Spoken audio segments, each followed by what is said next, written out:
C'est plus simple, plus rapide, moins de temps de perdu et meilleur pour la santé. Il y a plein de pistes cyclables, c'est sécurisé. Ouais, c'est une question de culture. On aime tellement pédaler. Je fais ça depuis 60 ans. Non, allez, 55 ans. Ça ne me fait pas peur, non. À Utrecht, dans le centre des Pays-Bas, tout le monde pédale. C'est le premier moyen de locomotion, loin devant les transports en commun et bien loin devant la voiture, utilisée ici pour seulement 5% des déplacements. Alors comment Utrecht est-elle devenue la ville la plus accueillante au monde pour les cyclistes? Ce modèle néerlandais est-il exportable chez nous en France? Pour le savoir, nous avons d'abord suivi Gert et sa famille, Alexandra, Tin et les jumeaux Jess et Sam. On a une voiture, mais on ne l'utilise presque pas. Le matin, c'est bien sûr à vélo qu'ils partent à l'école et au travail. C'est mieux pour l'environnement que d'être en voiture, et c'est plus fun. C'est plus simple de se déplacer à vélo. 10 minutes de route jusqu'à l'école, que des pistes cyclables, toujours sous l'œil attentif de Gert. Ils passent par cette route depuis qu'ils ont 4 ans. Ils savent où ils doivent être prudents. On ne porte pas de casque, non. Les pistes sont sécurisées et ça ne servirait pas à grand-chose en cas d'impact avec une voiture. Le plus compliqué reste à trouver une place pour garer leur vélo ici, car tous les écoliers ou presque pédalent le matin. Bonne journée! On se voit cet après-midi.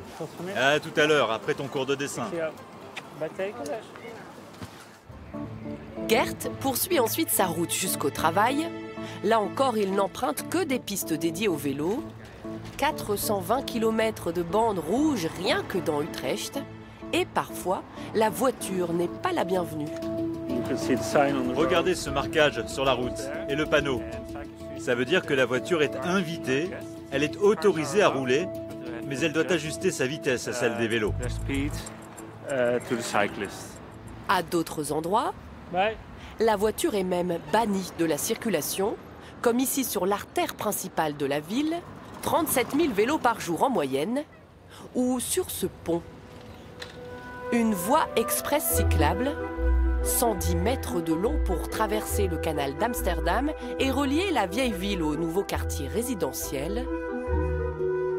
Une petite révolution pour Chris Bruntlet qui promeut à travers le monde l'art de pédaler à la néerlandaise. L'idée, c'était de créer une liaison directe. Il y a bien d'autres ponts des deux autres côtés, mais à 300 ou 400 mètres. Donc là, ça permet d'éviter les détours, de passer moins de temps à pédaler et donc d'encourager à la pratique du vélo. Une prouesse technique pour cet ouvrage fondu dans le paysage. 12 mètres de haut, c'est trop raide pour faire grimper les vélos. Or, on voulait une pente assez douce pour que les cyclistes de tout âge l'utilisent. Donc, la solution, ça a été de construire la rampe d'accès sur l'école primaire et même sur son toit. Mais il y a encore plus impressionnant. Chris Bruntlet nous emmène à la gare d'Utrecht où se trouve le plus grand parking à vélo au monde. 12 500 emplacements répartis sur 4 étages. C'est gratuit, surveillé jour et nuit. Voici, selon Chris, comment favoriser les mobilités douces. La moitié des passagers du train utilisent un vélo. Alors au lieu de les laisser monter à bord avec leurs deux roues, parce qu'ils ne laisseraient pas beaucoup de place aux autres, des grands parkings comme celui-ci ont été construits dans toutes les gares du pays pour assurer la connectivité train-vélo. Une ville dessinée pour pédaler, mais ça n'a pas toujours été le cas. Car ici, la voiture a été reine jusque dans les années 70. Le choc pétrolier a tout changé. Le premier plan vélo est initié en 1974. Depuis, tout est pensé pour les cyclistes et ça continue. il y a toujours quelque part des travaux pour améliorer les pistes. C'est là que nous retrouvons, en 2 roues toujours, le responsable vélo à la mairie d'Utrecht. L'état de la route était bon, mais en tant que cycliste, ce n'était pas très sécurisé. Les voitures passaient vite. Là, on crée une vraie piste cyclable avec une limitation de vitesse à 30 km/h pour les voitures et aussi des dodanes. La mairie réfléchit aussi à de nouveaux concepts de ronds-points rectangulaires. Il y a une voie pour les voitures de chaque côté et sur la route principale, les vélos ont la priorité. Il n'y a pas de feu tricolore. Alors ça peut paraître un peu confus à première vue, mais ça marche. D'autres carrefours comme celui-ci devraient voir le jour à la périphérie d'Utrecht. À 250 km de là, en France, c'est justement un giratoire hollandais qui vient d'être construit à Seclin. Comme aux Pays-Bas, des bandes rouges au sol, des cédés-le-passage pour les voitures, priorité donc aux cyclistes. J'ai eu un peu de mal à m'habituer la première fois parce que je ne comprenais pas trop qui avait priorité, qui n'avait pas priorité. On a la priorité, donc du coup on n'a plus besoin de... Enfin on ralentit quand même parce que les voitures roulent vite, mais... Donc non, c'est très pratique, c'est vraiment bien. Avoir une bande cyclable matérialisée, c'est sécurisant, quoi. C'est bien quand c'est matérialisé avec de la pâture, ceci étant, c'est encore mieux quand c'est matérialisé avec des matériaux en dur. 6 mois de travaux, 1 million d'euros investis, et ce n'est pas la seule nouveauté. La métropole lilloise se transforme. Le budget du plan vélo explose, quasiment multiplié par 4 sur le dernier mandat. Le pont de Tournai, entièrement réaménagé et sécurisé par cette voie cyclable à double sens. Dans le centre-ville, les bandes rouges se multiplient. 245 km de pistes neuves créées depuis 2022, comme ici rue du Molinel ou Pierre-Mauroy. Plus qu'une seule voie pour les voitures, à vitesse réduite. Conséquence en moins de 10 ans, plus 142% de cyclistes. À Wattignies aussi, la chaussée se transforme. Cécile Guillaume le constate chaque jour. Elle pédale 10 km pour aller travailler. Un plaisir depuis les travaux. Avant, il n'y avait rien. C'était une 2 fois 2 voies. C'était compliqué de trouver sa place en tant que cycliste. Il y avait beaucoup de nids de poules qui obligeaient à faire des écarts. C'était vraiment très dangereux et ça nous a changé la vie. Une voie pour les voitures et une autre partagée pour les vélos et bus. Une cohabitation impensable aux Pays-Bas. Mais ici, pour l'instant, cela fonctionne. Il y a quelques bus de temps en temps, mais ça reste vraiment ponctuel. Et comme la largeur est grande, même quand il y a un bus derrière nous, il peut nous doubler vraiment de façon confortable. C'est vert, il y a de la végétation, des arbres. Donc, en tant que cycliste, on est vraiment très sensible à notre environnement.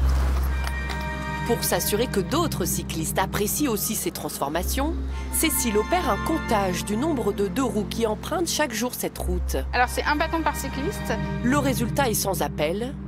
72% d'augmentation en 2 ans. L'aménagement y est vraiment pour quelque chose. On a vu à la fois de façon immédiate un bond et après il y a aussi une augmentation qui se fait de façon qui continue à se faire de façon progressive. La métropole aura-t-elle alors bientôt des allures de Pays-Bas ? La route est encore longue selon le président de l'association Droit au vélo. Il reste ici beaucoup à faire, notamment pour relier chaque commune. Faire très attention aux voitures qui arrivent de la droite, parce qu'elles arrivent souvent très très vite. Je me sens pas en sécurité et encore là c'est calme. Il nous emmène sur un pont entre Fâche-Tuménil et Lesquin. Ici, aucun aménagement cyclable, malgré les multiples demandes de l'association. Il y a 1, 2, 3, 4 voies pour les voitures. Souvent, elles roulent très vite parce qu'elles rentrent ou elles sortent de l'autoroute. Le vélo, clairement, n'a pas sa place ici. Ça provoque une coupure, ce qu'on appelle une coupure urbaine. On vient du centre de l'île, on a des aménagements tout le long jusqu'ici. On veut rejoindre Lesquin. On a sur 500 mètres aucun aménagement. Ah, on a l'impression d'être sur l'autoroute. Parmi les camions, parmi les véhicules qui roulent très vite. De quoi décourager, dit-il, à la pratique du vélo. Tout comme cette nouvelle piste, pas encore terminée, déjà critiquée. Rue Solferino à Lille, une ligne droite de 2 km, les voitures au milieu et les 2 roues sur une partie du trottoir. C'est ça qui pose problème. Ah, tiens, bonjour. Comment allez-vous? Nos cyclistes retrouvent la représentante d'une association de piétons. On va pouvoir voir le problème des pistes cyclables sur les trottoirs. Ensemble, ils mesurent l'espace dédié à chacun. On a 1,40 m, c'est réglementaire et malgré tout, c'est dangereux.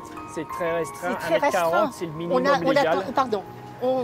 Voyez 1,40 m, c'est le minimum légal, mais c'est pas fortement adapté dans une zone collective. 1,20 m pour les terrasses. Ça prendrait beaucoup moins de place. 1,40 m donc dédié aux piétons, juste à côté de la piste rouge pour les vélos. Il y a de la discipline qui est à prendre pour chacun. Le cycliste doit modérer sa vitesse, faire très attention aux piétons, y compris s'il marche sur la piste cyclable, parce que des fois il est contraint de marcher sur la piste cyclable. Bah oui, mais le problème c'est les interactions possibles. Oui. Quelle que soit la largeur du trottoir, dès l'instant qu'il y a une cohabitation du cycliste et du piéton sans séparation spatiale, physique, eh ben, c'est délétère. Un bel exemple ici de partage conflictuel de l'espace public. Et on fait pas attention. On a l'impression qu'on est sur l'autoroute et que le piéton est relégué sur la bande d'arrêt d'urgence. Bonjour les dégâts. On essaye actuellement, j'ai l'impression, de mettre en conflit les piétons et les cyclistes, alors que le problème, c'est la place encore dévouée à la voiture. Trop d'espace réservé à la voiture, alors qu'à Utrecht, 60% des habitants pédalent chaque jour, ce chiffre tombe à 10% à Lille. La peur toujours de s'élancer en ville. Dans la métropole, d'autres aménagements sont prévus. Des kilomètres de tapis rouges devraient encore se dérouler sous les roues des cyclistes.